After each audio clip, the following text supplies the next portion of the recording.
Merci, Monsieur le ministre. La parole est à Monsieur Jean-Paul Mattei. Merci, Monsieur le Président.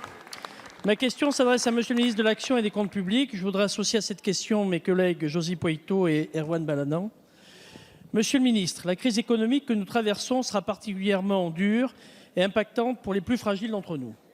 Alors que depuis le début de ce quinquennat, le taux de chômage était descendu à 8,1%, soit le plus bas niveau depuis la crise de 2008, le nombre des demandeurs d'emploi est amené à connaître une forte hausse dans les prochains mois. Il nous revient plus que jamais de prévoir les mesures d'amortissement nécessaires pour la reprise de l'activité économique. À cet égard, les entreprises ou associations d'insertion par l'activité économique présentent une solution adaptée aux populations les plus éloignées de l'emploi. Mais ces 4 000 acteurs qui accompagnent près de 250 000 personnes par an sont fragilisés en raison de l'incompatibilité des aides à l'embauche qu'ils versent aux employeurs avec le chômage partiel. La crise du Covid va impacter ces entreprises à hauteur de 30% de perte d'activité, une baisse de 27% de chiffre d'affaires. 20 000 parcours d'insertion sont menacés.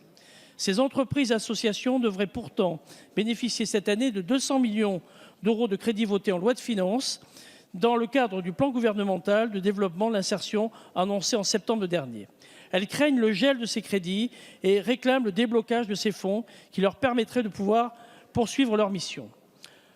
Aussi, Monsieur le ministre, pourriez-vous nous indiquer quelles dispositions sont prévues par le gouvernement pour soutenir les acteurs de l'insertion par l'activité économique? Les crédits votés en PLF à cet effet seront-ils débloqués rapidement? Et j'insiste sur le terme « rapidement ».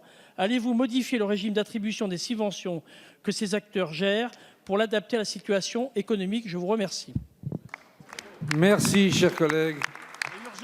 La parole est à Monsieur Laurent Pietraszewski, secrétaire d'État chargé de la protection de la santé des salariés.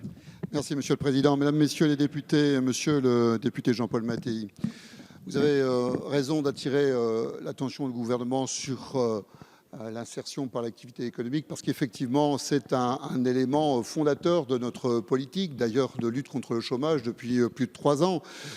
D'ailleurs, dans le cadre du renforcement des objectifs que nous avons pour l'IAE, eh bien, nous avons, vous le savez, mobilisé un grand nombre de ressources, puisque en 2020, c'est plus d'1 milliard d'euros qui a été mobilisé pour l'IAE. Alors, vous m'interrogez sur le fond ce que sera le devenir de tous ces acteurs après cette crise sanitaire et dans cette crise économique que nous vivons.